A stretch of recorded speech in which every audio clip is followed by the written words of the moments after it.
అన్షిత్ ఏం చూస్తున్నావు? ఊకే రాజసాబేనా? చెప్పు. ఎన్నిసార్లు చూస్తావు డైలీ రాజసాబ్? అన్షిత్ ఇక్కడ చూడు, రాజసాబ్ ఎన్నిసార్లు చూస్తావు డైలీ?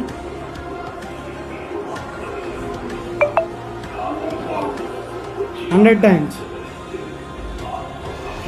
డైలీ కావాలా నీకు రాజసాబ్? కుషమ్మా నువ్వెన్నిసార్లు చూస్తావు రాజసాబ్? నువ్వేం చూస్తున్నావు? నువ్వేం సినిమా చూస్తున్నావు? సినిమా పేరు చెప్పు. నువ్వేం సినిమా చూస్తున్నావు? సినిమా పేరేంటి? అదేం సినిమా? రాజసాబా? బాగుంటుందా సినిమా?